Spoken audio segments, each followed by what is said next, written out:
नमस्कार दोस्तों, मैं Raju Gasal Chaudhary nursing arena YouTube classes में आपका हार्दिक स्वागत करता हूं। जैसा कि हम लास्ट क्लासेज में नर्वस सिस्टम का बेसिक नर्वस सिस्टम क्या होता है इन सब के बारे में अपन ने पढ़ा था। आज की लेक्चर से हम disorder nervous system disorder start कर रहे हैं।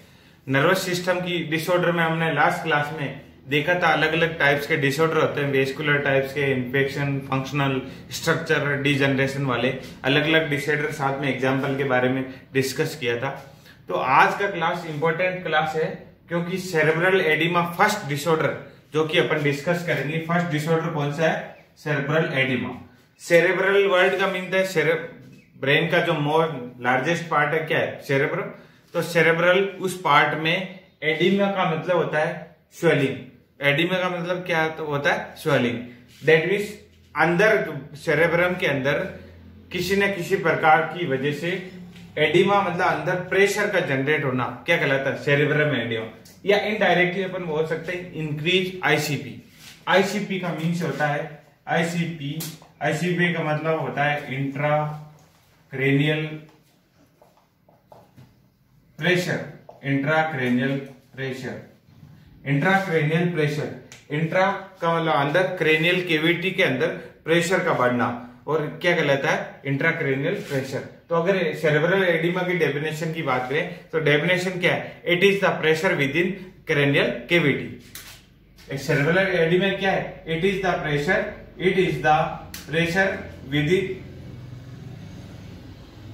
With in cerebral cavity. Cerebral cavity. तो सेरेब्रल केविटी के अंदर कोई प्रेशर का जनरेट होना क्या कहलाता है? सेरेब्रल या इंक्रीज आईसीपी। अब बात करेंगे क्रेनियल केविटी है और क्रेनियल केविटी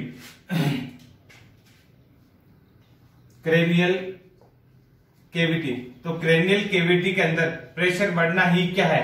क्रेनियल केविटी के अंदर प्रेशर का बढ़ना यही क्या है? Increase ICP. इंक्रीज आईसीपी मतलब इंक्रीज इंट्राक्रेनियल प्रेशर। अब क्रेनियल केविटी है क्या? क्रेनियल केविटी क्या है? क्रेनियल केविटी के अंदर एक सीएसएफ है, सेरिब्रोस्पाइनल फ्लूइड है। क्या है? Cerebrospinal fluid. साथ में ब्रेन टिश्यू है। क्या है? ब्रेन के टिश्यू। ब्रेन को जो बनाने वाला जो ब्रेन फॉर्मिंग जो टिश्यू है, ब्रेन टिश्यू। इसके अलावा ब्रेन की क्या है? Blood supply. क्या है? Blood supply. तो इन सब में ये सब मिलकर क्या बना रहे हैं? क्रेनियम की केविटी को फुल अप कर रहे हैं। ये क्या है? Cranium cavity. That means CSF के अमाउंट में कुछ चेंजेस, सीएसएफ का अमाउंट बढ़ जाए या ब्रेन टिश्यू में कोई ट्यूमर वगैरह हो जाए या ब्लड सप्लाई बढ़ जाए या ब्लड सप्लाई से परमेबिलिटी बल्कि फ्लूइड लीकेज हो जाए या ब्लड सप्लाई में वेसल्स रप्चर होकर अंदर प्रेशर बढ़ जाए। इन सब में कोई ना कोई डिस्ट्रप्शन होने की वजह से इस केविटी के ऊपर प्रेशर आना, और प्रेशर आना क्या कहलाता है? Increase ICP. और इंक्रीज आईसीपी क्या है? Cerebral oedema. तो ब्रेन के अंदर एडिमा, सूजन आना क्या है? Cerebral oedema. नेक्स्ट अपन बात करेंगे जो आईसीपी है वो, जैसा कि ये मैंने बताया सीएसएफ। तो सीएसएफ है ये 10% आईसीपी प्रेशर बनाता है। ये क्या बनाता है? 10% प्रेशर किसका होता है? 10% प्रेशर होता है सीएसएफ का। किसका? सीएसएफ का। ब्रेन टिश्यू का होता है 78% प्रेशर। 78% जो प्रेशर है वो किसका होता है? ब्रेन का, टिश्यूज का। तो ये कितना हो गया? लास्ट जो 12% है ये डिसऑर्डर, ये प्रेशर होता है ब्लड वेसल्स का। किसका? ब्लड वेसल्स का। हो गए 100 पूरे? हो गए 100। दैट मीन्स जो 12% है वो प्रेशर तो ब्लड सप्लाई का है, ब्रेन टिश्यू का 78% है और सीएसएफ का है 10%। इन सब का मिला के कितना परसेंटेज होता है? 100। तो ये तो हो गया नॉर्मल प्रेशर की बात। अब अपन बात करेंगे नॉर्मल आईसीपी क्या है। आईसीपी देखा इंट्राक्रेनियल प्रेशर। तो नॉर्मल प्रेशर क्या होता है? इसका नॉर्मल प्रेशर होता है 5 से 15 mm of AG, mm of mercury. That means ये भी कई बार कंपटीशन में, एग्जाम में स्टार मार्क क्वेश्चन है। ये कई बार नॉर्मल रेंज है, नॉर्मल आईसीपी की रेंज है वो पूछी गई है कि नॉर्मल आईसीपी कितना होता है? 5 से 15। और इसी आईसीपी का इंक्रीज होना, इस आईसीपी का इंक्रीज होना क्या कहलाता है? इंक्रीज होना सेरेब्रल एडिमा। क्या है? Cerebral oedema. तो मैं उम्मीद करता हूं सेरेब्रल एडिमा आपको समझ में आया होगा, क्लियर होगा कि आईसीपी का बढ़ना आईसीपी का जो प्रेशर है, इस मतलब अगर मैं बात करूं सेरेब्रल एडिमा क्या है, तो आईसीपी का इस 15 से ज्यादा 15 mmHg से ज्यादा अगर प्रेशर हो तो सेरेब्रल एडिमा की कैटेगरी में पेशेंट आएगा। नेक्स्ट अपन बात करते हैं जो सेरेब्रल एडिमा है इसकी कॉजेज क्या क्या है। तो सबसे पहले अपन सेरेब्रल एडिमा होता क्या है, इंट्राक्रैनियल प्रेशर जो कैविटी का है इसका प्रेशर बढ़ना क्या है, इंक्रीज आईसीपी, इसी को क्या बोला, सेरेब्रल एडिमा। नॉर्मल रेंज 5 से 15 mmHg, इसका प्रेशर बढ़ना ही क्या है, सेरेब्रल एडिमा। अब अपन बात करेंगे सेरेब्रल एडिमा के कोजेज क्या क्या हो सकते हैं, कारण क्या क्या हो सकते हैं जिसकी वजह से ये एडिमा या आईसीपी है वो बढ़ रहा है, आईसीपी इंक्रीज हो रहा है। तो अपन नेक्स्ट जो बात कर रहे हैं कोजेज, क्या आईसीपी बढ़ने के कारण क्या क्या हो सकते हैं, कोजेज ऑफ आईसीपी इंक्रीज या कोजेज ऑफ सेरेब्रल एडिमा। तो कारण क्या क्या हो सकते हैं, जैसा कि आप जानते हो कारण, कोजेज, नेक्स्ट हेडिंग है आपकी causes, causes of increase ICP. तो कोजेज में क्या क्या कारण हो सकते हैं, ऐसा कारण जो कि ब्रेन के अंदर ट्यूमर हो। सबसे फर्स्ट कारण ब्रेन के अंदर क्या हो, ट्यूमर। जैसा कि मैंने बताया ब्रेन क्या है, 78% प्रेशर बना रहा है। तो ब्रेन के अंदर अगर ट्यूमर है और ट्यूमर होने की वजह से ट्यूमर जहां फैल रहा है तो आसपास के जो सराउंडिंग एरिया है उनपे क्या डालेगा, प्रेशर। जो ब्लड वेसल्स है उनपे भी क्या पड़ेगा, प्रेशर। जो नर्व सप्लाई उनपे भी प्रेशर, और प्रेशर बढ़ना और ही क्या है, increase ICP, intracranial pressure, pressure का इंक्रीज होना, तो ब्रेन ट्यूमर। सेकंड है कंडीशन हाइड्रोसिफिलिस। क्या, हाइड्रोसिफिलिस, हाइड्रोसिफिलिस। तो हाइड्रोसिफिलिस का मतलब होता है जो सीएसएफ का बन रहा है, सीएसएफ में एब्जॉर्प्शन में अगर दिक्कत है या कोई जो सीएसएफ का जो फ्लो है, जो कि मैंने बताया था foramen of magnum, foramen of Luschka या जो सिल्वेलाई डक्ट है, इन सब में कोई ऑब्स्ट्रक्शन आ जाए, स्टेनोसिस आ जाए, या जो अरेक्नोइड विलाई के द्वारा एब्जॉर्प्शन प्रॉपर नहीं हो रहा है, तो सीएसएफ का अमाउंट रोजाना बनेगा लेकिन एब्जॉर्ब नहीं होगा, तो क्या होगा, अमाउंट है वो इंक्रीज होगा, और अमाउंट का इंक्रीज होना और वही क्या है, हाइड्रोसिफिलिस। तो ब्रेन के अंदर सीएसएफ का एक्सेस एक्यूमुलेशन होना क्या है, हाइड्रोसिफिलिस। तो हाइड्रोसिफिलिस होने की वजह से भी क्या बढ़ सकता है, इंक्रीज आईसीपी। नेक्स्ट है हेड इंजरी, हेड इंजरी। जैसा कि आप जानते हो कि कैसा भी एक्सीडेंट हो, road traffic accident, RT, minor हो या मेजर हो, माइनर या मेजर में पेशेंट को हेड इंजरी की संभावना, पॉसिबिलिटी बहुत ज्यादा होगी। तो जब पेशेंट हेड इंजरी होगा, हेड इंजरी होने का मीन्स ये है पेशेंट में ओपन हो या क्लोज हो, कैसी भी इंजरी हो सकती है। जब हेड इंजरी होगी तो कोई ना कोई ब्लड वेसल्स अंदर क्या होगी, रप्चर होगी, और ब्लड वेसल रप्चर होगी तो अंदर क्या होगा, ब्लड का कलेक्शन होगा, और कलेक्शन होगा तो वो कहीं ना कहीं सराउंडिंग एरिया पे क्या बनाएगा, प्रेशर, और सराउंडिंग एरिया क्रेनियल पे प्रेशर बढ़ना क्या है, इंक्रीज आईसीपी। तो समझ में आ गया कि हेड इंजरी भी कोज है, हेड इंजरी की वजह से भी इंक्रीज आईसीपी देखने को मिल सकता है। नेक्स्ट अपन बात करते हैं हीमेटोमा, हीमेटोमा। हीमेटोमा भी वही है, ब्लड का जहां पे अगर कोई रप्चर होके कलेक्शन होके एक क्लॉट के रूप में बनना, हीमेटोमा क्या कहलाता है, हीमेटोमा। हीमेटोमा भी can cause ICP, increase ICP. Next अपन बात करते हैं हीमेटोमा के बाद में intracranial haemorrhage, intracranial haemorrhage, intracranial haemorrhage. Intracranial haemorrhage का मतलब है जो क्रेनियम, क्रेनियल, इंट्राक्रैनियल हेमरेज का मीन्स ये जो क्रेनियम केविटी के अंदर जो ब्रेन टिश्यू है उनमें किसी भी प्रकार की कोई वेसल्स का रप्चर या स्टेनोसिस या ऑब्स्ट्रक्शन की वजह से अंदर ही अंदर हीमेटोमा होना, वो क्या है, इंट्राक्रैनियल। तो अंदर ही अंदर हीमेटोमा होगा तो अंदर अंदर फ्लूइड लीकेज होगा, तो फाइनली अल्टीमेटली क्या होगा, आईसीपी बढ़ेगा, क्या होगा। तो ये भी एक कारण है इंट्राक्रैनियल हेमरेज भी इंक्रीज आईसीपी का। नेक्स्ट बात करें brain surgery, brain surgery. Brain के अंदर कोई सर्जरी हुई है और सर्जरी के दौरान कुछ वेसल्स या टिश्यू या ट्यूमर का या फिर कोई पार्ट्स का कट डाउन होने की वजह से, कट डाउन की वजह से वहां पे क्या, फ्लूइड लीकेज, और फ्लूइड लीकेज या फिर सर्जरी के दौरान इन्फ्लामेशन चला गए हो, इन्फ्लामेशन की वजह से परमेबिलिटी बढ़ गई हो, परमेबिलिटी की बढ़ने की वजह से वहां पे कलेक्शन ऑफ फ्लूइड हो गया हो, वो collection of fluid can cause increase ICP, increase ICP. Next अपन बात करें ट्यूमर ऑफ पिट्यूटरी। पिट्यूटरी जो ग्लैंड है, मास्टर ग्लैंड है, ट्यूमर ऑफ पिट्यूटरी।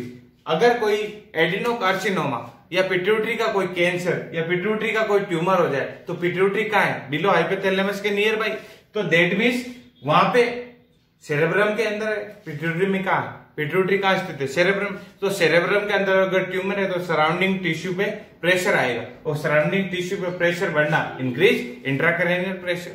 तो पिट्यूटरी में कोई एडिनोकार्सिनोमा वगैरह सिचुएशन है तो भी इंक्रीज आईसीपी पेशेंट में देखने को मिल सकता है, सेरेब्रल एडिमा पेशेंट में देखने को मिल सकता है।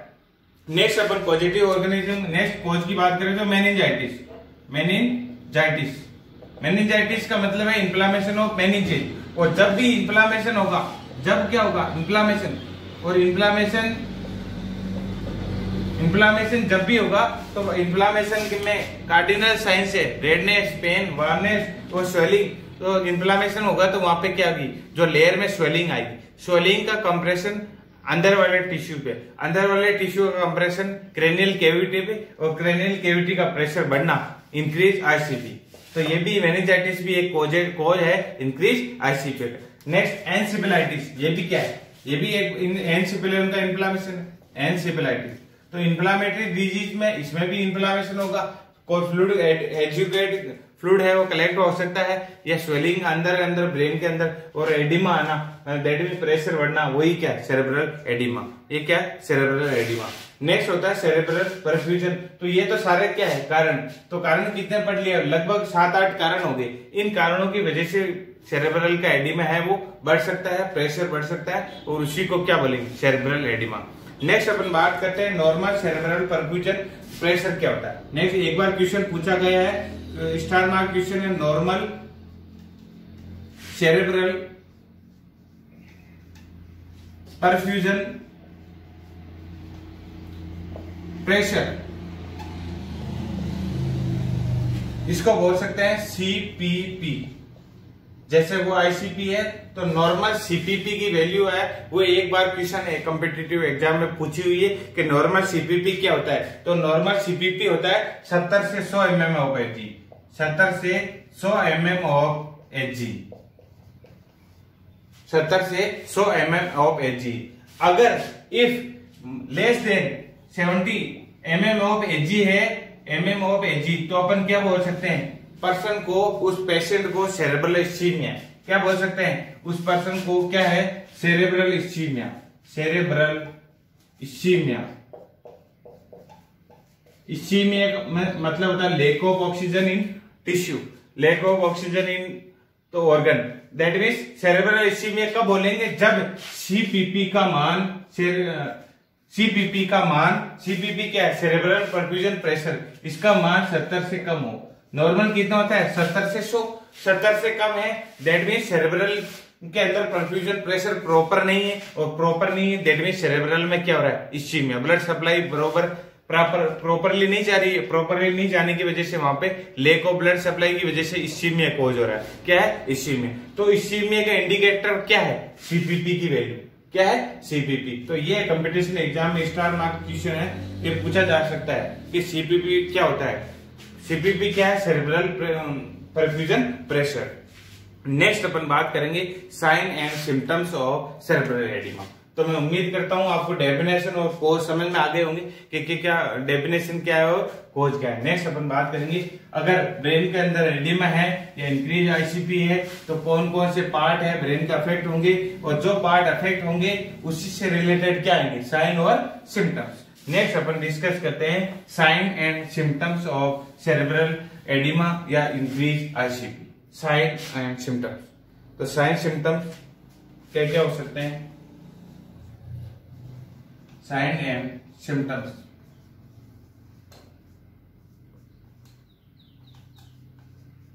तो sign and symptoms, cerebral oedema में क्या क्या साइन सिम्टम्स हो सकते हैं। फर्स्ट, अगर ब्रेन की कोई बीमारी होगी तो फर्स्ट जो साइन सिम्टम्स तो आपको देखने को मिलेगा, altered level of consciousness, Altered level of consciousness, मतलब पेशेंट नॉर्मल अवस्था में जितना कॉन्शियस है टीपीपी के प्रति, टीपीपी क्या है, टाइम, प्लेस और पर्सन, टाइम, प्लेस और पर्सन, दैट मीन्स ऐसा पर्सन जिसको ये पता है कि अभी टाइम क्या हो रहा है, मैं कहां पे हूं, टाइम, प्लेस और सामने वाला कौन है। दैट मीन्स ऐसा कोई पर्सन जो कि पहचानता हो और मैं कहां पे हूं और टाइम क्या हो रहा है। दैट मीन्स उसको रात है दिन है उसका अनुभव हो, साथ में ये भी पता हो मैं हॉस्पिटल हूं, घर पे हूं या पड़ोसी के घर पे हूं और पहचानता हूं कि ये कौन है। दैट मीन्स वो पर्सन क्या है, कॉन्शियस है, ओरिएंटेड है। और अगर ये सब का नॉलेज में कोई इंपेयरमेंट है तो दैट मीन्स उसका लेवल में क्या है, अल्टर्ड लेवल ऑफ कॉन्शियसनेस। क्या है वो, अल्टर्ड है, अल्टरेशन है, चेंजेस है। तो सबसे पहले जब सेरेब्रल एडिमा होगा पेशेंट में तो सबसे पहले क्या इफेक्ट आएगा, सिम्टम्स क्या आएगा, अल्टर्ड लेवल ऑफ कॉन्शियसनेस। और अल्टर्ड लेवल ऑफ कॉन्शियसनेस के अंदर सबसे पहले पेशेंट को होगा रेस्टलेसनेस। रेस्टलेसनेस मतलब पेशेंट है वो बहुत घुटन सी सफोकेटेड फील करेगा, रेस्टलेसनेस। सेकंड पर्सन कंफ्यूज हो सकता है, कंफ्यूजन। तो सेकंड पर्सन के अंदर कंफ्यूजन देखने को मिल सकता है, level of alter, restlessness, confusion और लास्ट में अनकॉन्शियसनेस। अनकॉन्शियसनेस मतलब जब पेशेंट रोड पे गिरा हुआ मिला तो हो सकता है उसको पता ही नहीं कहा आप गए और उसे वो बहुत तड़प रहा था, मतलब उसको अनकंफर्टेबल था और कंफ्यूज भी था, कभी कुछ नाम बता रहा था कभी कुछ बता रहा था और फिर क्या हो गया, अनकॉन्शियस। मतलब उसको पता ही नहीं मैं क्या हूं या होश में नहीं है, बेहोश होना, वो क्या है, अनकॉन्शियस। ये तो होते हैं जो ये तीन साइन है, ये इनिशियल साइन है, initial sign of, initial symptoms of, initial symptoms of increase ICP. Increase ICP जब आईसीपी बढ़ रहा होता है तो शुरुआत में ये साइन आते हैं, शुरुआत में क्या आते हैं, ये वाला साइन। और अनकॉन्शियसनेस में अगर बेहोशी में चला गया, लास्ट में वाइटल साइन सिर्फ चल रहे हैं तो अपन उसको बोलते हैं कोमा स्टेज। क्या बोलते हैं, कोमा स्टेज। तो सबसे पहले तो क्या sign symptom, altered level of consciousness. क्या देखने को मिलेगा, altered level of consciousness. Second अगर मैं बात करूं तो सेकेंड है वाइटल साइंस में चेंजेस। सेकेंड अगर कॉज या सिम्टम्स की बात करूं तो vital sign changes, vital sign changes. अब वाइटल साइंस कौन कौन से होते हैं, temperature, blood pressure, TPR, temperature, pulse, respiration और ब्लड प्रेशर, ये सारे के सारे क्या है, वाइटल साइन। इनमें क्या क्या चेंजेस होगा, तो वाइटल साइंस में चेंजेस क्या क्या होगा। वाइटल साइंस में क्या होगा, जब पेशेंट में सेरेब्रल एडिमा हुआ तो सेरेब्रल एडिमा मतलब सेरेब्रम, और सेरेब्रम के अंदर पार्ट भी क्या है, मेडुला ऑब्लिंगेटा। अगर इंजरी हुई है तो मेडुला ऑब्लिंगेटा में क्या है, वाइटल सेंटर प्रेजेंट होते हैं। क्या होते हैं, वाइटल सेंटर, जो कि रेस्पिरेटरी सेंटर है, वो सब वाइटल सेंटर है, वो प्रेजेंट होते हैं मेडुला ऑब्लिंगेटा। तो मेडुला ऑब्लिंगेटा में सेरेब्रल एडिमा का कंप्रेशन कहाँ आएगा, मेडुला ऑब्लिंगेटा। और मेडुला ऑब्लिंगेटा में कंप्रेशन आने की वजह से क्या बढ़ जाएगा, इंक्रीज आईसीपी। और इंक्रीज आईसीपी बढ़ते ही कुछ सिम्टम्स आएंगे, कुछ सिम्टम्स आएंगे, जो सिस्टोलिक बीपी है वो बढ़ जाएगा। क्या हो जाएगा, सिस्टोलिक बीपी बढ़ जाएगा, पेशेंट ब्रेडिकार्डिया में चला जाएगा और इरेगुलर रेस्पिरेशन। क्या हो जाएगा, इरेगुलर रेस्पिरेशन, इरेगुलर रेस्पिरेशन। तो ये सब जो तीनों साइन है, तो वाइटल साइंस के अंदर अपन देखते हैं, वाइटल साइंस के अंदर क्या है, जब सेरेब्रल एडिमा होगा तो सेरेब्रल एडिमा के अंदर मेडुला जो ऑब्लिंगेटा है वहां पे क्या प्रेजेंट होते हैं, मेडुला जो ऑब्लिंगेटा है, मेडुला ऑब्लिंगेटा। और मेडुला ऑब्लिंगेटा में क्या होते हैं, वाइटल सेंटर्स, वाइटल सेंटर्स होते हैं। और वाइटल सेंटर्स जब मेडुला ऑब्लिंगेटा पे वाइटल सेंटर्स पे प्रेशर आएगा और प्रेशर की वजह से वाइटल सेंटर है वो मैनेज नहीं कर पाएगा, जिसकी वजह से आईसीपी क्या हो जाएगा, इंक्रीज आईसीपी। क्या हो जाएगा, इंक्रीज आईसीपी, आईसीपी प्रेशर। अब जब इंक्रीज आईसीपी होगा तो इंक्रीज आईसीपी होने के साथ में कुछ साइन सिम्टम्स आएंगे। क्या क्या साइन सिम्टम्स आएंगे, कि जब इंक्रीज, या आप ऐसे लिख सकते हो, इंक्रीज सिस्टोलिक ब्लड प्रेशर,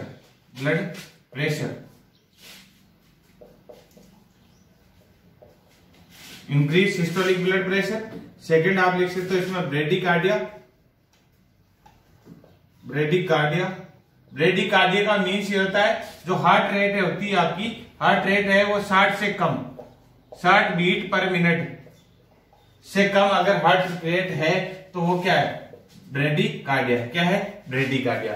तो ये increase systolic blood pressure, heart rate, और साथ में आप देख सकते हो इररेगुलर रेस्पिरेशन, इररेगुलर रेस्पिरेशन।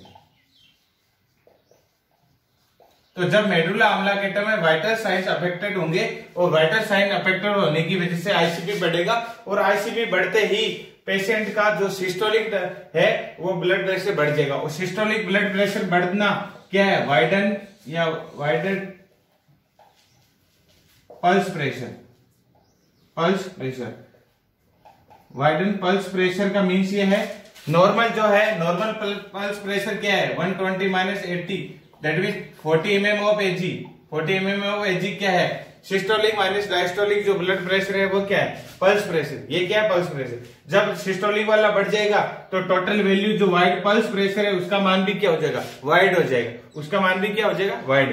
तो ये तो हो जाएगा systolic blood pressure. Bradycardia, heart rate कम हो जाएगी, इरेगुलर रेस्पिरेशन, ये तीनों साइंस आना इंक्रीज आईसीपी की वजह से, जिसको बोलते हैं कुशिंग ट्राइड, कुशिंग ट्राइड। ये तीनों जो सिम्टम्स आना, और तीनों सिम्टम्स क्या है, कुशिंग ट्राइड। ये किस में देखने को मिलता है, तो कुशिंग डिजीज में, दूसरा इंक्रीज आईसीपी में। ये भी यहाँ से क्वेश्चन बनता है कि कुशिंग ट्राइड में कौन कौन से सिम्टम्स आते हैं। तो आपका आंसर क्या होगा, systolic, increase systolic blood pressure, bradycardia, irregular respiration. मतलब एक तो रेस्पिरेशन, एक हार्ट रेट का, एक ब्लड प्रेशर का। ये वाइटल साइंस में चेंजेस क्या क्या होंगे, वाइटल साइंस में चेंजेस एक तो ये होंगे। साथ में दूसरा चेंजेस क्या होगा, फर्स्ट चेंजेस तो हो जाएगा वाइटल साइंस में ये वाला कुशिंग ट्राइड, दूसरा हो जाएगा अल्टर्ड या temperature, Altered temperature, Altered temperature. तो टेम्परेचर में क्या हो जाएगा, चेंजेस। दूसरा क्या हो जाएगा, temperature, body temperature. Body temperature क्यों होगा, बॉडी टेम्परेचर इसलिए होगा कि जब सेरेब्रल एडिमा होगा तो सेरेब्रल जो ब्रेन का लार्जेस्ट पार्ट है उसमें हाइपोथैलेमस है, क्या है, हाइपोथैलेमस। और हाइपोथैलेमस के फंक्शन अपन को अच्छी तरीके से पता है, मैंने बताए थे। हाइपोथैलेमस का अगर आपको फंक्शन पता नहीं तो हाइपोथैलेमस वाला वीडियो पे जाके आप देख सकते हैं। हाइपोथैलेमस का एक फंक्शन होता है थर्मो रेगुलेशन। क्या होता है, थर्मो रेगुलेशन। तो सेरेब्रल एडिमा की वजह से हाइपोथैलेमस, इस इंक्रीज आईसीपी की वजह से जो हाइपोथैलेमस है, हाइपोथैलेमस के ऊपर क्या है, हाइपोथैलेमस, हाइपोथैलेमस पे क्या है, कंप्रेशन, क्या है, इस पे कंप्रेशन। और कंप्रेशन है, कंप्रेशन की वजह से, कंप्रेशन है तो थर्मो जो रेगुलेशन है, thermo regulation, thermo regulation, thermo regulation है वो क्या होगा, मेंटेन नहीं होगा, मेंटेन नहीं होगा। और थर्मो रेगुलेशन मेंटेन नहीं होगा तो बॉडी का वो टेम्परेचर क्या होगा, अल्टर्ड। तो वाइटल साइन में क्या क्या चेंजेस हुए, कुशिंग ट्राइड साइंस सिम्टम देखने को मिला। साथ में पेशेंट की बॉडी है वो टेम्परेचर है वो मेंटेन नहीं करने लगे। टेम्परेचर बढ़ सकता है अगर इंफ्लामेटरी है, नहीं है तो पेशेंट हाइपोथर्मिया में जा सकता है, क्योंकि थर्मोरेगुलेटरी सेंटर कौन है, हाइपोथैलेमस। हाइपोथैलेमस में सेरेब्रल एडिमा की वजह से क्या है, प्रेशर, प्रेशर होने की वजह से थर्मोरेगुलेशन कर नहीं पा रहा है, जिसकी वजह से बॉडी का जो टेम्परेचर है वो क्या हो रहा है, अल्टर्ड। तो सेकंड कारण, फर्स्ट कारण तो alter level of consciousness, second vital science, third होता है ओक्यूलो मोटार साइन। थर्ड कौन सा साइन, ओक्यूलो मोटार। अपन डिस्कस कर रहे हैं थर्ड साइन ओक्यूलो मोटार, ओक्यूलो मोटार। तो मैं उम्मीद करता हूं जो आपको जो क्लास है अच्छे से समझ में आ रही होगी। अगर समझ में, अगर फिर भी कोई और इम्प्रूवमेंट चाहते हो आपके, ये इम्प्रूवमेंट होना चाहिए या गति जो मेरी पढ़ाने का प्रोसेस है फास्ट है या स्लो है, तो आप अपना कमेंट बॉक्स में आप सजेशन प्लीज दे सकते हो, जिससे मैं और क्लासेस को और अच्छे से इम्प्रूव कर सकता हूँ। नेक्स्ट अपन बात कर रहे हैं थर्ड कारण है। फर्स्ट तो अपने कारण देखा था alter level of, second vision वाला देखा था, थर्ड है ओक्यूलो मोटार, ओक्यूलो मोटार साइन। ओक्यूलो मोटार देखो फ्रेंड्स, आपको पता है ओक्यूलो मोटार का मतलब है ऐसा ओक्यूलो मोटार नर्व का फंक्शन में कुछ अल्टरेशन होना, जिसकी वजह से ओक्यूलो मोटार साइन, वो क्या कहलाते हैं, ओक्यूलो मोटार। ओक्यूलो मोटार में फर्स्ट है यूनिडायरेक्शनल या यूनिलेटरल बोल सकते हो, डायलेटेड प्यूपिल्स, यूनिडायलेटेड प्यूपिल्स। इसका मीन्स ये है आपकी दो प्यूपिल है, एक तो इस तरह से कॉन्स्ट्रिक्ट है, दूसरी क्या है, ये प्यूपिल्स क्या है, डायलेट। ये क्या है, दो प्यूपिल है, एक तो कॉन्स्ट्रिक्ट है, दूसरी क्या है, डायलेट। यूनिडायलेटेड पिपल, तो पेशेंट में हेड इंजरी का पेशेंट इमरजेंसी में आया और आपने टॉर्च से रिफ्लेक्स आंखों में देखा, एक पिपल डायलेटेड, दैट मींस क्या डायग्नोस होगा, पेशेंट को यूनिडायलेटेड पिपल है, ओक्यूलोमोटर साइन है, that means cerebral oedema present हो सकता है। क्लियर? यूनिडायलेटेड पिपल्स, इसमें आप क्या लिख सकते हो, यूनिडायलेटेड पिपल्स का मतलब है इंडिकेट क्या करेगा, इंडिकेट अगर ऐसी पिपल है तो दैट मींस ओक्यूलर जो नर्व है, ओक्यूलोमोटर, वो नर्व क्या हो सकती है, ओक्यूलोमोटर जो नर्व है उसमें इंजरी हो सकती है या प्रेशर हो सकता है। क्या हो सकता है? प्रेशर। और प्रेशर साइड में प्रेशर हो, इस नर्व पे इंजरी हो तो भी ये काम नहीं करेगी। दैट मींस प्रेशर की वजह से कोई दूसरा ऑर्गन की हेड इंजरी हुई, दूसरा टिश्यू जाके इस पे कंप्रेशन हो, तो कंप्रेशन है या इंजरी है जिसकी वजह से ऐसा देखने को मिल रहा है। क्या मिल, तो साइन का नाम ही oculomotor, that means related to oculomotor nerve. Second अपन पढ़ रहे हैं इसमें यूनिडायलेटेड की जगह अपन सेकंड जो है ओक्यूलोमोटर के अंदर ही है bilateral dilated pupil, bilateral dilated pupils. Bilateral dilated pupils का मतलब ये पिपल्स है दोनों ही, आपकी दो आंखों के अंदर दो पिपल्स है, दोनों ही क्या है, डायलेटेड। कैसी है? डायलेटेड। और दोनों ही डायलेटेड पिपल्स का मीन्स है या तो पर्सन क्या है, ये इंडिकेट क्या करेगा, या तो पर्सन है वो डेड है, क्या है, डेड है, या पेशेंट का जो मिड ब्रेन है वो है डैमेज है, मिड ब्रेन के अंदर क्या है, आपको बताया पोन्स, क्या है, पोन्स या पोन्स डैमेज है। दैट मीन्स पेशेंट में बाइलेटरल अगर है तो मिड ब्रेन है, मिड ब्रेन में क्या है, कंप्रेशन, आप लिख सकते हो यहाँ पे मिड ब्रेन कंप्रेशन ऐसा ही वो है। या तो पर्सन क्या है, दो बाइलेटरल, तो आंखों के अंदर टॉर्च से आप देखोगे दोनों पीपल डायलेटेड का मीन्स ये है या तो पेशेंट की ब्रेन डेड या मिड ब्रेन के अंदर कंप्रेशन आया है, मिड ब्रेन के अंदर कोई ट्यूमर है या कोई सडन है तो दैट मींस कोई ना कोई टिश्यू इंजरी की वजह से मिड ब्रेन पे कंप्रेशन है, जिसकी वजह से दो बाइलेटरल पिपल है वो डायलेटेड देखने को मिल सकती है। एक कंडीशन मिल सकती है, थर्ड कंडीशन पिन पॉइंट, ये भी इंपॉर्टेंट है।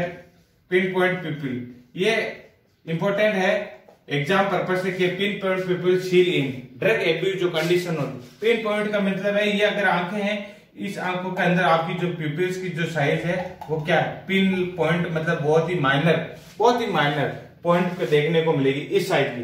दैट मीन्स ये इंडिकेट करती है पर्सन को ड्रग एब्यूज है, दैट मीन्स ड्रग टॉक्सिसिटी है, कुछ ऐसी ड्रग्स है जिसकी वजह से वो ड्रग का जो इफेक्ट है वो सीएनएस पे गया, सेंट्रल नर्वस सिस्टम पे गया, जिसकी वजह से पिपल डायलेटेड हो गई।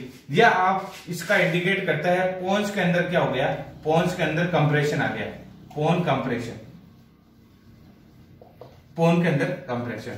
अगर पिन पॉइंट पिपल है तो या तो कोई जहरीला पदार्थ का सेवन कर लिया, ड्रग्स है या कोई जो कीट पेस्टिसाइड्स है वो निकल गया, दैट मीन्स पोन्स है, पोन्स में क्या हो गया, कंप्रेशन। पोन्स या कोई टिश्यू इंजरी है, ट्यूमर है, इनकी वजह से पोन्स पे कंप्रेशन आता है, तो पोन्स पे कंप्रेशन आने की वजह से पिपल में क्या चेंजेस देखने को मिलता है, pin point people.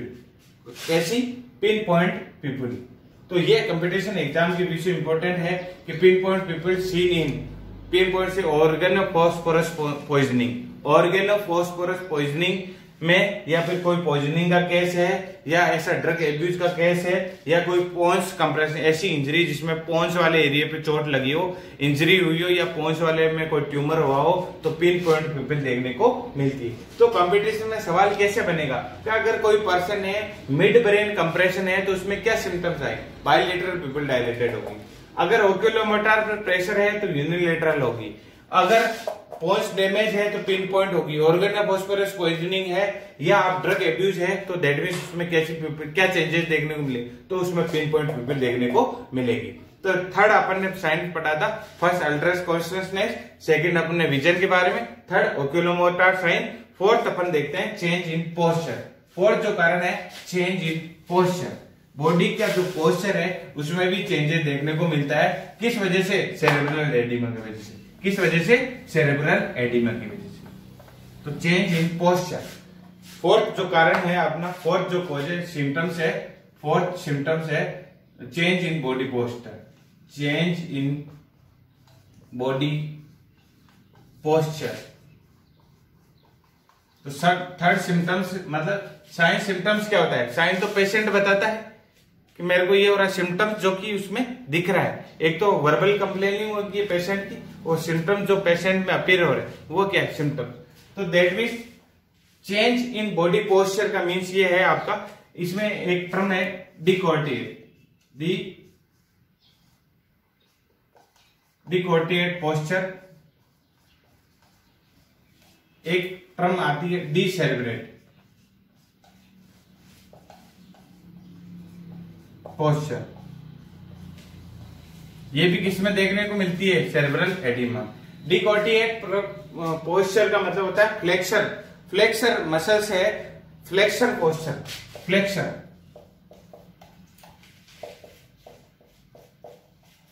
Flexor posture का मतलब है बॉडी के सारे ऑर्गन मुड़े हुए, फ्लेक्शन पोजीशन में, सारे मतलब हाथ भी, पूरी बॉडी ऐसी बिल्कुल मुरझाए हुए फूल की तरह। दैट मीन्स वो कैसा पोस्चर है? Flexor posture. कैसा? मुरझाया हुआ फूल, याद रखना, बिल्कुल मुरझाया हुआ फूल या मुरझाया हुआ जो आपका फ्लावर है कैसे होता है, वो कैसा पोस्चर है? Flexor posture. कैसा पोस्चर है? फ्लेक्सर। तो याद रहेगा। तो बॉडी की जो सारी जो इंडिकेट है, अगर फ्लेक्सर पोस्चर है तो ये इंडिकेट करेगा पेशेंट को, इंडिकेटेड तो पेशेंट को क्या है? सेरेब्रम के अंदर इंजरी है, सेरेब्रम इंजरी।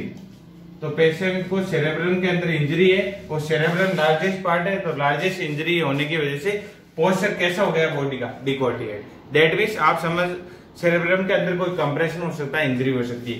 कैसा पोजीशन है? बुझे हुए फूल की तरह, मुरझाया हुआ फूल है। दैट मीन्स कैसा होगा? सिकुड़ा हुआ। तो हर बॉडी पार्ट कैसा हो जाएगा? फ्लेक्सर पोजीशन, फ्लेक्शन हो जाएगा। ये होता है डिसेरेब्रेट का मीन्स होता है एक्सटेंसर पोजीशन, एक्सटेंसर,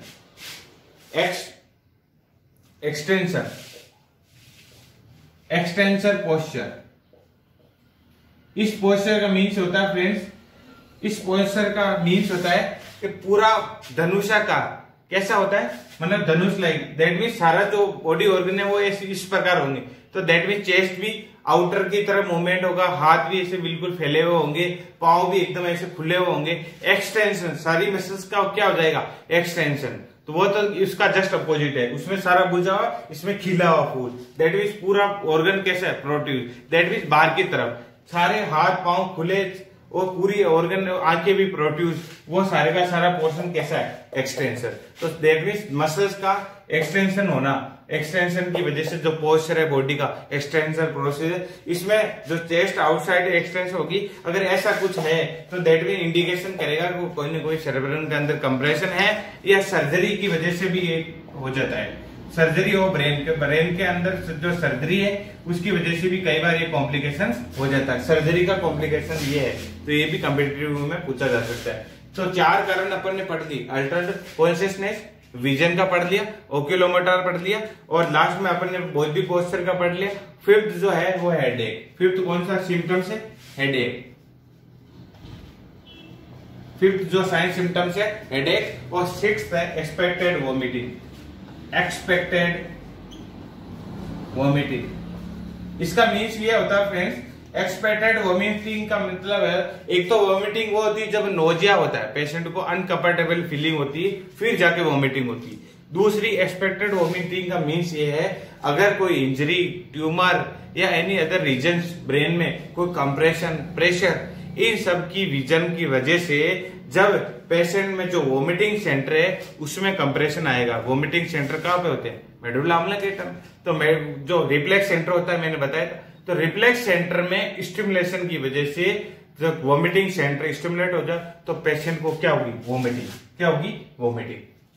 तो ये भी जब पेशेंट इंजरी, हेड इंजरी का पेशेंट आता है तो वो इमरजेंसी डिपार्टमेंट में डॉक्टर आते ही पूछता है इसको वोमिटिंग हुई थी क्या? उसका पूछने के पीछे रीजन क्या है? वोमिटिंग हुई थी। वोमिटिंग का मतलब ये है कि उस वोमिटिंग से रिफ्लेक्स सेंटर में कोई स्टिमुलेशन हुआ या नहीं हुआ, ड्यू टू हेड इंजरी की वजह से, या ड्यू टू हेड कंप्रेशन की वजह से, या ड्यू टू इंक्रीज आईसीपी की वजह से। तो दैट मीन आईसीपी की वजह से ये सारे जो सिम्टम्स है वो अपीयर हो सकते हैं। यूनिलेटरल जो पार्ट अफेक्टेड होगा ओक्यूलोमोटर का होगा, तो पीपल्स का होगा। वाइटल साइंस रेस्पिरेटरी जो सेंटर्स है वहां अगर कंप्रेशन प्रेशर आ रहा है तो वहां के जो सिम्टम्स आएंगे, ये हेडेक तो जो नॉर्मली रहेगा पेशेंट को, कॉमन मैंने बता ही दिया कॉमन सिम्टम्स। साथ में वोमिटिंग सेंटर अगर स्टिमुलेटेड हो रहे तो वोमिटिंग के भी साइन सिम्टम्स आएंगे। नेक्स्ट अपन बात करते हैं डायग्नोसिस। तो इस जो सेरेब्रल जो एडिमा है या इंक्रीज आईसीपी है, जिसका डायग्नोसिस आप कैसे कर सकते हैं। तो डायग्नोसिस में क्या करो, फिजिकल एग्जामिनेशन। सबसे पहले क्या होगा, फिजिकल एग्जामिनेशन। डायग्नोसिस का मीन्स ये है कि इस डिजीज को फाइंड आउट कैसे किया जाए, तो सबसे पहले फिजिकल एग्जामिनेशन। फिजिकल एग्जामिनेशन से हेड जो सर्कमफेरेंस है, जो एससी हेड सर्कमफेरेंस, इसका अगर बच्चा है तो इसका मेजरमेंट करके पता लगाया जा सकता है। एडल्ट है तो हेड का इंस्पेक्शन करके पता लगाया जा सकता है। सेकंड अपन इसका ले सकते हैं हिस्ट्री ट्रेकिंग के अंदर पर्सन की हिस्ट्री के अंदर बताएंगे, उससे पूछेंगे कितनी आपको वॉमिटिंग हुई, कान से ब्लीडिंग आई या नोज से कुछ वाटर लाइक सब्सटेंस ये सब लीकेज हुआ, या ऐसा जो भी हिस्ट्री में पेशेंट बताएगा। या पेशेंट बताएगा मेरे को डिप्लोपिया है, डबल विजन दिख रहा है, हेडेक है, या फिर मेरे को एक आंख से नहीं दिख रहा है, दैट मीन, या मेरे को सांस लेने में दिक्कत हो रही है, या मेरे को घबराहट हो रही है, दैट मीन कुशिंग ट्रायड वगैरह है। तो वो सारे सिम्टम्स है वो हिस्ट्री में से पता लग जाएगा। हिस्ट्री के बाद में नेक्स्ट आईसीपी मॉनिटरिंग। नेक्स्ट क्या होता है, इंट्राक्रेनियल प्रेशर मॉनिटरिंग। इंट्राक्रेनियल जो प्रेशर है वो मॉनिटरिंग कैसे होगा, मॉनिटरिंग इसका भी क्वेश्चन पूछा जा सकता है।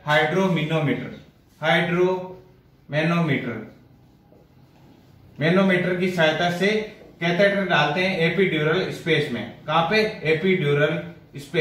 एपिड्यूरल स्पेस में क्या डाला जाता है, कैथेटर। और कैथेटर पे जो प्रेशर कैथेटर के ऊपर जो प्रेशर आएगा वो हाइड्रोमीटर नोट कर लेगा, उसे पता चल जाएगा पेशेंट का आईसीपी बढ़ा हुआ है या नहीं। तो थर्ड डायग्नोसिस क्या कर सकते हैं, आईसीपी मॉनिटरिंग।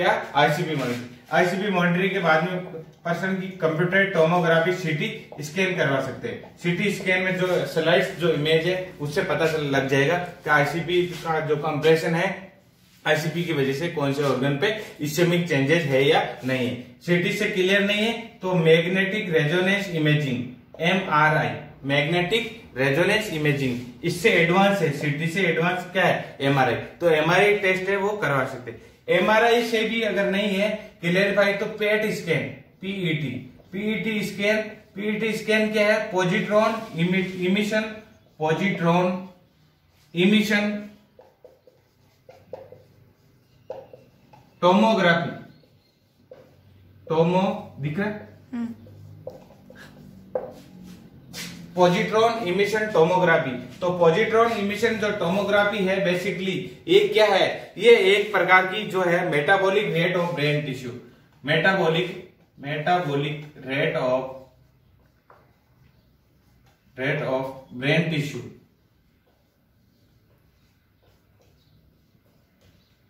डिटेक्शन।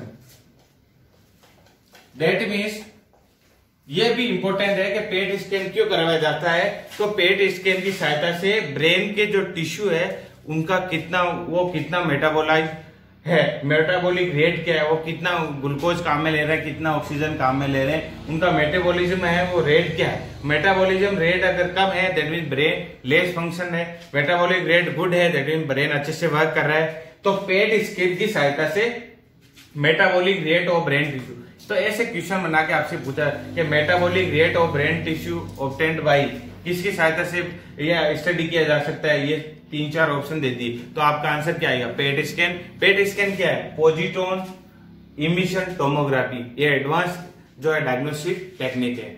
नेक्स्ट अपन बात करेंगे, जब अपन ने सबसे पहले डिजीज पढ़ ली, कॉजेटिव पढ़ ली, उसके बाद साइन सिम्टम्स पढ़ ली, उसके बाद में डायग्नोसिस पढ़ ली, जांच क्या करवाएंगे, और जांच के बाद में क्या है, बीमारी जब डायग्नोस हो जाएगी तो क्या मैनेजमेंट में क्या है, फार्मेकोलॉजिकल और नर्सिंग मैनेजमेंट। फार्मेकोलॉजिकल का मतलब है आईसीपी बढ़ा हुआ है, आईसीपी को कम करने के लिए ऐसी कौन सी दवाई देंगे वो अपन डिस्कस करेंगे।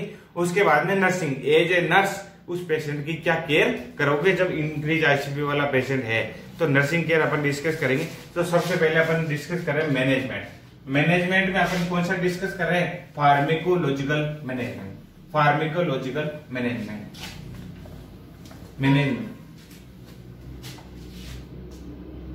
मैनेजमेंट मैनेजमेंट का मतलब है जो डिजीज कंडीशन है उस डिजीज कंडीशन को मैनेज कैसा है, तो फार्मेकोलॉजिकल मैनेजमेंट पढ़ेंगे। दूसरा नर्सिंग। तो सबसे पहला है फार्मेकोलॉजिकल मैनेजमेंट। फार्मेकोलॉजिकल का मतलब है with medicine with drugs, with medicine की, तो मेडिसिन की वजह से पेशेंट का इलाज, इस आईसीपी को कैसे कम किया जाए, इसको कैसे कम किया जाए, इसको कैसे कम किया जाए मेडिसिन की वजह से। तो ये क्या है फार्मेकोलॉजिकल। तो फार्मेकोलॉजी में फर्स्ट आता है ऑस्मोटिक डायूरेटिक। ऐसी मेडिसिन जो कि ऑस्मोसिस करती है, ऑस्मोसिस की प्रोसेस के दौरान जो हाइपरटोनिक सॉल्यूशन होता है, कैसा होता है, हाइपरटोनिक सॉल्यूशन होता है। हाइपरटोनिक का मतलब ये है, देखो समझने के लिए मैं इधर हाइपरटोनिक बता रहा हूं, हाइपर, इधर आइसो और इधर हाइपो। ये 1 मिनट का समय लगेगा। ऐसा कोई फ्लूइड जिसकी कंसंट्रेशन 0.9% हो, ऐसा कोई फ्लूइड जिसकी कंसंट्रेशन 0.9% हो, आइसोटोनिक फ्लूइड कहलाता है। ऐसा कोई फ्लूइड जिसकी कंसंट्रेशन 0.9%, ऐसा कोई फ्लूइड जिसकी कंसंट्रेशन 0.9% से कम, 0.9% से कम, दैट मीन 0.45 हो सकता है, वो क्या कहलाता है, हाइपोटोनिक। ऐसा कोई फ्लूइड जिसकी इससे सांद्रता क्या हो, ज्यादा हो, दैट मीन 0.9 से कंसंट्रेशन उसकी ज्यादा हो। तो जो ये ऑस्मोटिक डायूरेटिक ये कैसा फ्लूइड है, हाइपरटोनिक, दैट मीन इसकी मोर देन 0.9% इसकी कंसंट्रेशन है, 9% है, इस 0.9 से क्या है, ज्यादा। ऐसा कोई फ्लूइड जिसकी 0.9 से कंसंट्रेशन ज्यादा, हाइपरटोनिक 0.9, आइसोटोनिक 0.9 से कम, हाइपोटोनिक, क्या, हाइपोटोनिक। नेक्स्ट अपन बात करते हैं ऑस्मोटिक डायूरेटिक। ऑस्मोटिक डायूरेटिक में एक सॉल्यूशन फेमस है मैनिटोल। मैनिटोल 25%, कितना है, 25% कैसे देते हैं, इंट्रावेनसली, वेन के थ्रू दिया जाता है। साथ में ये भी ग्लिसरॉल भी दिया जा सकता है, जिसकी वजह से आईसीपी वो डिक्रीज किया जा सकता है। समटाइम्स कुछ कंडीशन में यूरिया कंपोनेंट भी देते हैं। यूरिया कंपोनेंट के साइड इफेक्ट ज्यादा होने की वजह से इसको बहुत लेस कॉमनली काम में लिया जाता है, लेस कॉमनली। यूरिया कंपोनेंट भी देते हैं आईसीपी को कम करने, लेकिन इसके साइड इफेक्ट ज्यादा है, इसलिए इसको बहुत कम काम में लिया जाता है। नेक्स्ट काम में लेते हैं डायूरेटिक। ऐसा मेडिसिन जो कि यूरिन का फॉर्मेशन को इंक्रीज करता हो, और यूरिन का फॉर्मेशन कहां से होगा, ब्लड से, तो ब्लड से इंक्रीज होगा तो फ्लूइड वॉल्यूम क्या होगा, कम, और फ्लूइड वॉल्यूम कम होगा तो फाइनली क्या है, अपना गोल क्या है, आईसीपी को डिक्रीज करना। नेक्स्ट होता है कोर्टिकोस्टेरॉइड थेरेपी। फार्मेकोलॉजिकल मैनेजमेंट में थर्ड मैनेजमेंट कोर्टिकोस्टेरॉइड। कोर्टिकोस्टेरॉइड्स का मीन्स ये है, कोर्टिकोस्टेरॉइड होता है एंटी इंफ्लामेटरी। कैसा होता है, एंटी इंफ्लामेटरी। तो एंटी इंफ्लामेटरी साथ में एंटी एसिड, जो कि एसिड के प्रोडक्शन को क्या करे, कम, तो पेशेंट को हेपेटाइट प्रॉब्लम नहीं होगी। साथ में एंटी इंफ्लामेटरी है, तो ब्रेन के अंदर कोई इंफ्लामेशन है तो वो भी क्या होगा, रिड्यूस। इंफ्लामेशन रिड्यूस होगा तो स्वेलिंग भी क्या होगी, रिड्यूस। स्वेलिंग रिड्यूस होगी तो जो क्रेनियल के ऊपर प्रेशर क्या है वो भी क्या होगा, कम, और क्रेनियल पे प्रेशर कम करने अपना क्या है, गोल है, अपना मैनेजमेंट है, अपना क्या गोल ऑफ ट्रीटमेंट है। नेक्स्ट रहते हैं एंटी कन्वर्जन, क्योंकि इंक्रीज आईसीपी की वजह से पेशेंट को सीजर डेवलप हो सकते हैं, ताड़े आ सकती है, एपिलेप्सी हो सकती है। उस कंडीशन में फेनिटोइन जो ड्रग्स है और फिनोबार्बिटोन बच्चों में या एडल्ट्स में, प्रेगनेंसी है तो फेनिटोइन कॉन्ट्राइंडिकेटेड है, तब जो है जो ये ड्रग्स है एंटी कन्वर्जेंट ड्रग्स वो भी दी जाती है। ये तो होगी फार्मेकोलॉजिकल मैनेजमेंट। तो मैनेजमेंट में फार्मेकोलॉजिकल मैनेजमेंट क्लियर होगा। ये ऑस्मोटिक डायूरेटिक जिसमें मैनिट्रोल, ग्लिसरॉल, सम यूरिया कंपोनेंट्स। डायूरेटिक में बहुत सारी कैटेगरीज होती है जो कि अलग अलग कंडीशन में दी जाती है। स्टेरॉइड एंटी इंफ्लामेटरी है, साथ में इंफ्लामेशन को कम करेगी जिससे स्वेलिंग कम होगी। एंटासिड भी देते हैं गैस्ट्रिक इरिटेबिलिटी को कम करने के लिए, और एंटी कन्वर्जेंट जो कि ब्रेन के अंदर जो इलेक्ट्रिक एक्टिविटी है उसकी वजह से कई बार पेशेंट को फिट्स आ जाते हैं, सीजर्स प्रोड्यूस होता है, उस सीजर्स को रिड्यूस करने के लिए पॉसिबिलिटी को एंटी कन्वर्जेंट ड्रग भी दे दी जाती है। मैनेजमेंट का ही पॉइंट है नर्सिंग मैनेजमेंट। लास्ट पॉइंट क्या है? Nursing management. नर्सिंग मैनेजमेंट का मतलब है as a nurse, as a nursing personnel management. Nursing management, nursing management का मीन्स है एज ए नर्सिंग पर्सनल। अगर आईसीपी का पेशेंट है तो एज ए नर्स क्या करोगे उस पेशेंट के साथ, मतलब उसको एज ए नर्स क्या केयर दोगे। तो सबसे पहली फर्स्ट जो नर्सिंग मैनेजमेंट है, elevate the head of head, elevate head of head. तो जो पेशेंट का है हेड एलिवेटेड पोजीशन कितना, 30 से 45 डिग्री एंगल पे, 30 से 45 डिग्री एंगल है। बेड है एलिवेट, जो हेड पोर्शन है उसको आईसीपी इंक्रीज। अगर पेशेंट को ओपीडी में आया है, इमरजेंसी में आया है, तो सबसे पहले नर्सिंग इंटरवेंशन क्या होगा, हेड ऑफ बेड को एलिवेट कर देंगे, स्लाइटली हेड अप पोजीशन में उसको रखेंगे। साथ में ऐसी कोई एक्टिविटी उसको नहीं करवाएंगे जिसकी वजह से हाइपोक्सिया हो। तो सेकेंड पॉइंट आएगा avoid hypoxia, avoid hypoxia, avoid hypoxia. Hypoxia को क्या करना है, अवॉइड। या हाइपर केपनिया कंडीशन है उसको भी क्या करना है, अवॉइड। दैट मीन उसको सीढ़ियां वगैरह नहीं चढ़ाना, उसको लिफ्ट से लेके जाना है। अगर वो सीढ़ियां वगैरह चढ़ेगा तो ऑक्सीजन डिमांड बढ़ेगी, तो पेशेंट में हाइपोक्सिक कंडीशन डेवलप हो सकती है। Next, avoid frequent, avoid frequent suctioning. Suctioning की जाती है अगर पेशेंट में ओरोफेरिंजियल कोई सिक्रेशन है। ओरोफेरिंजियल मतलब मुंह में कोई सिक्रेशन है, या पेशेंट ट्रेकिस्टोमी का लंबे समय से वेंटिलेटर पे था तो ट्रेकिस्टोमी कर दी, तो ट्रेकिस्टोमी में क्या आता है, सिक्रेशन। तो सिक्रेशन उस पेशेंट में सेरेब्रल एडिमा भी है, साथ में ट्रेकिस्टोमी की। तो दैट इज उस कंडीशन में आपको बार बार फ्रिक्वेंटली सक्शनिंग नहीं करनी, क्योंकि फ्रिक्वेंटली सक्शनिंग कफिंग करेगा, और कफिंग जैसे ही करेगा तो ऐसी कोई भी एक्सरसाइज स्ट्रेंथनिंग करेगा, या उस पेशेंट को कॉन्स्टिपेशन वगैरह भी रहेगा, तो अगर वो स्ट्रेंथनिंग करेगा, वो जब भी स्टूल पास आउट करे तो उसका जो कंप्रेशन है आईसीपी पे जाएगा। तो पेशेंट जब भी खांसी करेगा, छींकेगा, कफेगा, कफिंग करेगा, तो आईसीपी और बढ़ने के चांसेस ज्यादा रहेंगे। तो ऐसी एक्टिविटी को क्या करना है, अवॉइड करना है। तो बार बार सक्शन नहीं करना है। जब भी सक्शन आ गया तो सक्शन के बारे में बता देता हूं। तो सक्शनिंग करने से पहले बिफोर और आफ्टर, बिफोर एंड आफ्टर, जब भी सक्शनिंग की जाए, और सक्शनिंग से पहले और बाद में 100% ह्यूमिडिफाइड ऑक्सीजन है वो थेरेपी पहले उसको दी जानी चाहिए। ये पूछा जा सकता है आपके कंपटीशन व्यू से कि पेशेंट को सक्शनिंग करने से पहले और बाद में कौन सी जो है नर्सिंग एक्शन वो ध्यान में रखना चाहिए। पेशेंट को 100% ह्यूमिडिफाइड ऑक्सीजन, ड्राई ऑक्सीजन नहीं, ह्यूमिडिफाइड ऑक्सीजन है वो देने के बाद ही सक्शनिंग करो। और फ्रीक्वेंट सक्शनिंग है तो उसको क्या करना है, अवॉइड करना है। क्या करना है, अवॉइड। नेक्स्ट है avoid sudden positioning, avoid sudden positioning. Sudden positioning का मतलब पेशेंट को एकदम से अचानक से पोजिशनिंग चेंज नहीं करनी, उसको धीरे धीरे करवट दिलानी है। तो पोजिशनिंग हर आवरली या 2 आवरली जो है इंडिकेटेड होती है चेंज करने के लिए, लेकिन फ्रीक्वेंट आपको नहीं करनी है, या आराम से करनी, सडनली नहीं करनी। तो फिर और next avoid flexion, avoid flexion of neck and leg.